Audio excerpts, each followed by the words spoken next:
내가 매매 증서를 네리야의 아들 바룩에게 넘겨준 뒤에 여호와께 기도하여 이르되 슬프도소이다 주 여호와여, 주께서 큰 능력과 표심팔로 천지를 지으셨사오니 주에게는 할 수 없는 일이 없으시니이다. 주는 은혜를 천만인에게 베푸시며 아버지의 죄악을 그 후손의 품에 갚으시오니 크고 능력 있으신 하나님이시오 이름은 만군의 여호와시니이다. 주는 책략에 크시며 하시는 일에 능하시며 인류의 모든 길을 주목하시며 그의 길과 그의 행위의 열매대로 보응하시나이다. 주께서 애굽 땅에서 표적과 기사를 행하셨고 오늘까지도 이스라엘과 인류 가운데 그와 같이 행하사 주의 이름을 오늘과 같이 되게 하셨나이다. 주께서 표적과 기사와 강한 손과 표심팔과 큰 두려움으로 주의 백성 이스라엘을 애굽 땅에서 인도하여 내시고 그들에게 주시기로 그 조상들에게 맹세하신 바 젖과 꿀이 흐르는 땅을 그들에게 주셨으므로 그들이 들어가서 이를 차지하였거늘 주의 목소리를 순종하지 아니하며 주의 율법에서 행하지 아니하며 무릇 주께서 행하라 명령하신 일을 행하지 아니하였으므로 주께서 이 모든 재앙을 그들에게 내리셨나이다. 보옵소서, 이 성을 빼앗으려고 만든 참호가 이 성에 이르렀고 칼과 기근과 전염병으로 말미암아 이 성이 이를 치는 갈대아인의 손에 넘긴 바 되었으니 주의 말씀대로 되었음을 주께서 보시나이다. 주 여호와여, 주께서 내게 은으로 밭을 사며 증인을 세우라 하셨으나 이 성은 갈대아인의 손에 넘기신 바 되었나이다. 우리는 하나님을 그냥 느끼고 우리가 그냥 인위적으로 아는 것이 아니라 하나님을 성경을 통해서 배워서 압니다. 우리는 특별히 우리에게 계시하신 이 말씀을 통해서 하나님이 이런 분이시구나, 하나님이 원하시는 게 이런 거구나, 하나님이 이런 일을 행하셨구나 하고 배웠습니다. 그리고 그 하나님을 이제 내 현실 속에서 믿느냐, 그런 하나님을 내가 이제 믿느냐 하는 거죠. 하나님이 천지를 창조하셨다, 하나님이 홍해를 가르셨다, 하나님께서 이집트의 신들을 멸하셨다, 또 하나님께서 여리고를 무너뜨리신 분이시다. 그런 하나님을 내가 믿습니다. 그리고 또 어떤 하나님을 믿는가? 하나님이 말씀하신 대로 하나님이 채찍질하시기로 작정하신 것을 하나님이 채찍질하시고 책망할 것을 책망하시고 교회의 촛대로 옮기시기로 하셨던 것에 대해서 옮기시는 것을 교회의 2000년 역사를 통해서 보게 되는 것. 아니, 성경 전체의 역사를 통해서 우리가 그것을 보게 되는 거예요. 하나님은 그렇게 책망하시기로 했던 것을 거두시는 분이 아니고 실제로 책망을 하셨어요. 그렇기 때문에 나의 이 부족한 지식과 나의 이 부족한 신앙을 가지고 내 이 현재 살아가고 있는 나의 이 현실을 볼 때 때로는 답답함이 몰려올 때가 있습니다. 왜냐하면 하나님보다 더 큰 이가 없기 때문에 이제 닥쳐올 그런 미래들이 두려운 거죠. 제가 최근 들어서 참 한숨을 많이 내셨어요. 아침에 아이들이 막 이제 옷도 입고 뭐 밥 먹으러도 가야 되고 그러는 시간이면 아빠가 참 목사로서도 늘 이렇게 에너지가 긍정적인 에너지, 이게 뭔가 이게 좋은 에너지. 누가 저보러 그러셨죠? 목사님 아프시면 안 된다고. 왜요? 그 구자 목사님 그랬나 보다. 왜요? 그랬더니 목사님이잖아요. 그러더라고요. 그렇구나. 맞아요. 우리 환우들하고 같이 이렇게 사역을 하는데 내가 여기서 골골대고 있으면은 어떻게 사역하는 그 사람을 보면서 감당할 수 있겠습니까? 근데 또 아빠로서도 그러면 안 된다고 또 그러더라고요. 그러니까 뭐 집에 혼자 있을 때만 혼자 그러고 있어야지 항상 웃고 있어야 되나 봐요. 근데 자꾸 한숨이 나오는 이유가 이제 물어요. 저보러 뭐 이렇게 걱정스러운 일이 있냐고 나보러 그래요. 제가 나라가 걱정이 된다고. 나라가 너무 걱정이 된다. 어떻게 하면 좋을까? 교회가 너무 걱정이 된다. 어떻게 하면 좋을까? 그랬더니 웃어요. 우스운 일일까? 글쎄요, 나의 이 부족한 지식과 나의 부족한 이 성경에 대한 이 믿음을 통해서 봤을 때에는 너무 무서워요, 솔직히. 걱정이 되고 안타깝습니다. 두렵습니다. 우습지 않은 현실이에요. 이런 고민이 오늘 본문에 나온 것 같아요. 하나님께서 많은 약속을 하시고 예레미야에게 네가 가서 이런 퍼포먼스죠. 어떻게 보면 퍼포먼스라기보다는 하나님께서 그렇게 이끌어 가신 거죠. 그의 인생을. 감옥에 갇혔고 그리고 정말 그 숙부의 아들의 그 땅을 기업 물을 자라 해서 그것을 또 은을 주고 샀어요. 그리고 사람들에게 너희들이 다시 이렇게 밭을 사는 일이 있을 것이다. 라고 약속은 했지만 오늘 기도만 봤을 때는 답답한 거예요. 그게. 그런 현실이 예레미야에게는 너무 기쁘지 않은 일입니다. 오늘 말씀은 하나님께서 하신 위대한 일을, 하나님의 위대하신 일, 이스라엘을 향해서, 조상들을 향해서 했던 그 놀라운 일들을 찬양하는 시작인데 17절에 주님을 찬양합니다 하고 시편처럼 얘기하는 게 아니라 어떻게 시작합니까? 슬프도소이다 그렇게 시작합니다. 주 여호와여 주께서 큰 능력과 표신팔로 천지를 지으셨사오니. 이게 왜 슬픕니까? 천지를 지으시고 주님께서는 할 수 없는 일이 없으시니 슬프도소이다 그랬습니다. 하나님은 모든 것이 할 수 있으니 슬프도소이다. 왜냐하면 이스라엘이 하나님 앞에 명령에 불순종했잖아요.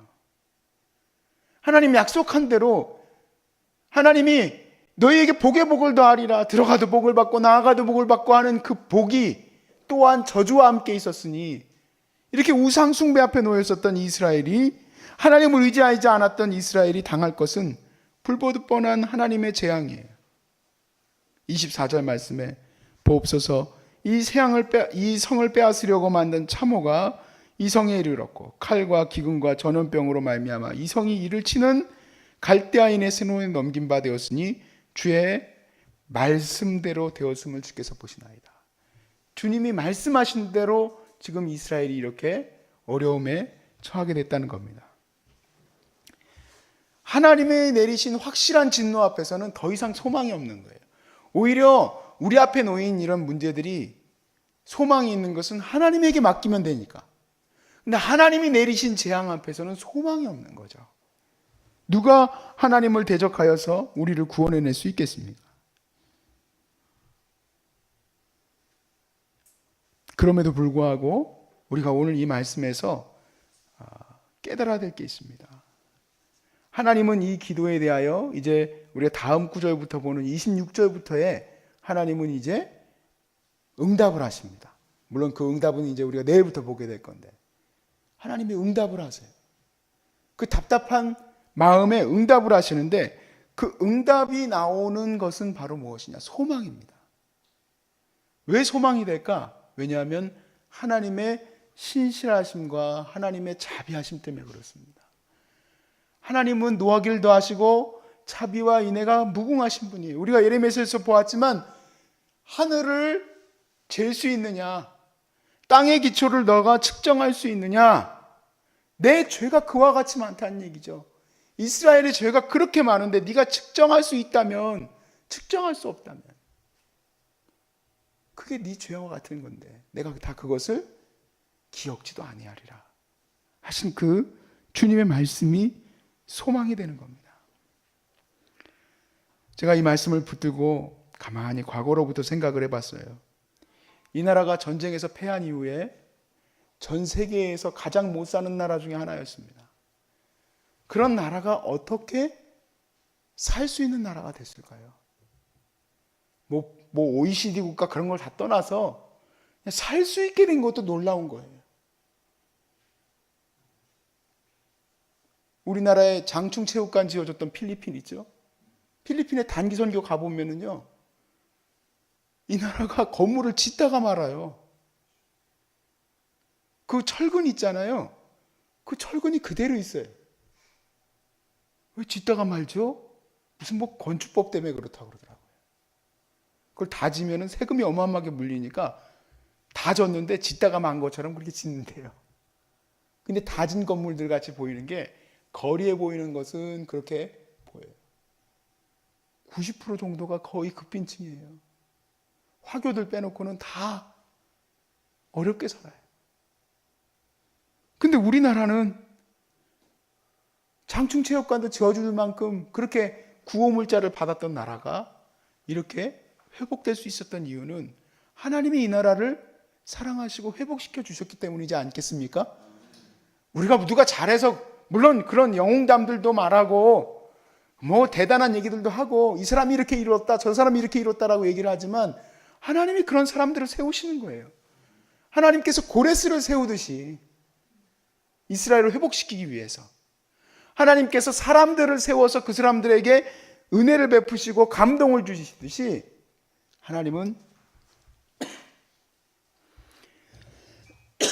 그때그때 사람들을 통하여서 이 나라를 회복시켜 주셨어요.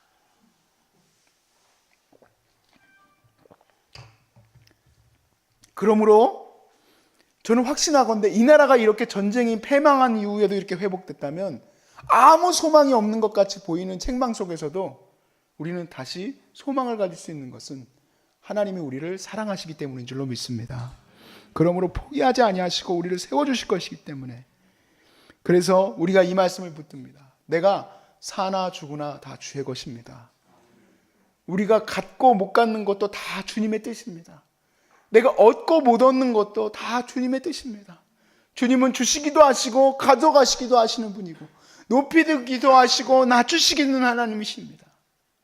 하나님에게 주권이 있습니다. 하나님에게 주권이 있다 선언하고 깨닫게 되는 것은, 원래 내가 아무것도 없었구나. 이 대한민국 땅에 원래 아무것도 없었다는 거예요. 원래 아무것도 없었다는 거예요. 미국 유학할 때 제가 잠시 머물렀었던 그 집의 목사님이, 아버님이 돌아가셨는데 이유가 뭐냐면 영어를 못해서 돌아가신 거예요. 근데 미군 부대 앞에서 뭐 이것저것을 파셨어요. 그런 거 가지고 뭐 초콜릿이나 뭐 이런 것들, 그 미군 소위 이제 미군들이 쓰는 그런 용품들을 갖다 파셨는데, 미군이 와가지고 너 이거 훔쳤냐 그러면서 얘기를 했는데 대답을 어떻게 합니까? 그 한국 사람이 그 자리에서 총으로 쏴 죽였대요. 근데 그거를 그 어렸었던 목사님이 직접 눈으로 보았던 거예요. 그 목사님은 항상 웃으시는 분이었는데 어느 날 갑자기 아버님 얘기하실 때 쓱 눈물을 흘리시더라고요. 제가 그 모습을 보면서 이 나라가 원래는 그렇게 미군 부대에서 나오는 쓰레기나 먹고 살던 그런 나라였구나. 본래는. 이스라엘은 어떤 나라였습니까? 오늘 예레미야가 고백한 대로 아무것도 없던 광야의 유랑민이었어요. 아무것도 없던, 나라라고는 잊지 못했던 유랑민이었어요.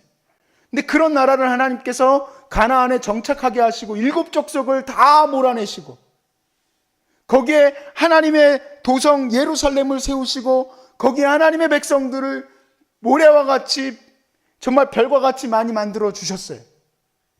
그들을 쓸어버릴지라도 하나님은 다시 회복하실 수 있습니다. 다시 일으켜 세우실 수 있어요.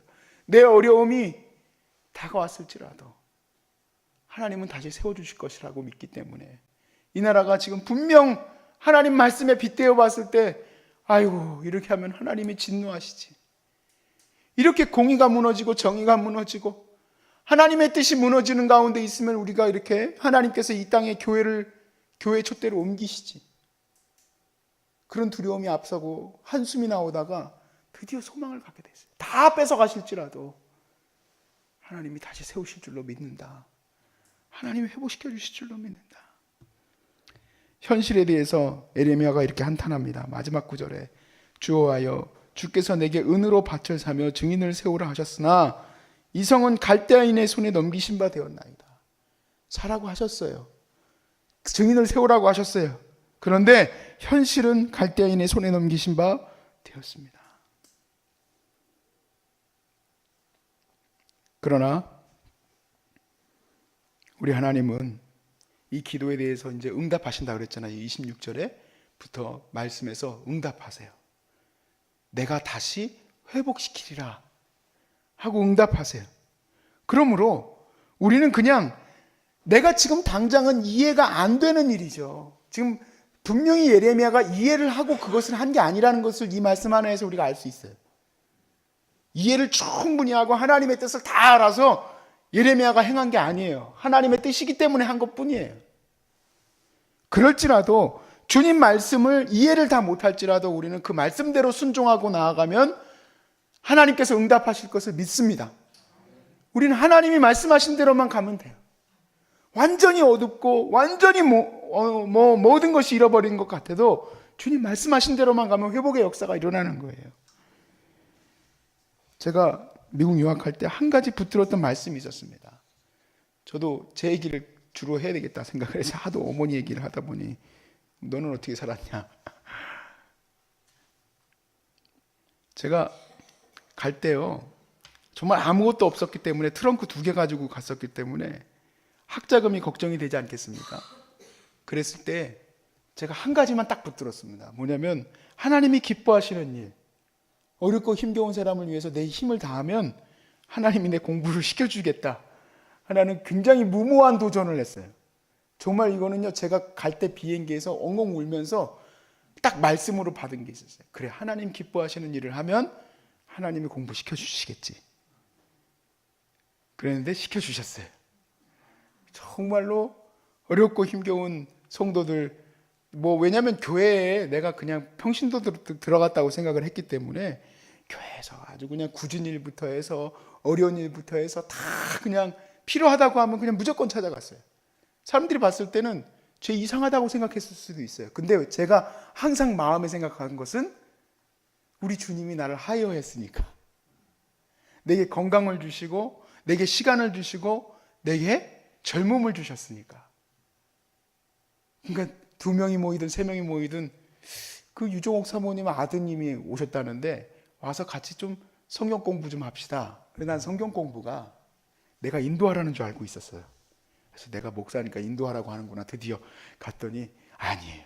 성경 공부를 같이 참여하라는 거였어요. 그래서 같이 참여했어요. 같이 참여해서 성경 공부해서 자릿수 채워주는 거 열심히 하고, 그 큰 교회에서도 드러머가 없을 때도 있더라고요. 그래서 제가 드러머 치겠다고 그랬어요. 드럼 쳤더니 전도사님이 갑자기 얼굴을 굉장히 낯빛이 변해서 왔어요. 그때 전도사였는데 드럼 안 치셨으면 좋겠습니다.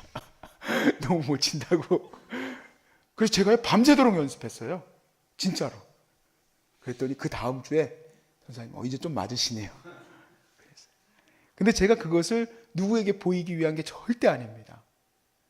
왜냐하면 그때 내가 살려고 했어요. 하나님 말씀 붙들고, 하나님 말씀에 하나님 기뻐하는 것을 감당하면 하나님이 채워주실 거를 믿었기 때문에. 근데 하나님이 채워주셨어요. 내가 오늘 이 시간에 붙들고 할 말씀은 주님이 내 이름으로 기도하라. 그러면 내가 시행하리라 하셨지 않습니까? 예수의 이름으로 기도하라고 하지 않았어요? 너희가 염려하지 말고, 슬픈 마음 있는 사람, 근심 있는 사람, 시험에 든 사람 다 뭐하라고 그랬습니까? 왜 아랠 줄을 모를까? 기도하라고 말씀 주셨으니까 무모해 보이고 도대체 이게 무슨 일인지 몰라도, 어둡고 힘겨울지라도 그 말씀 하나 붙들고, 명령에 붙들고 기도하며 나갑시다. 그러면 하나님께서 이 나라도 회복시켜 주시고 교회도 회복시켜 주시고 하나님이 가장 기뻐하는 이 놀라운 일들을 일으켜 주실 줄로 믿습니다. 아멘.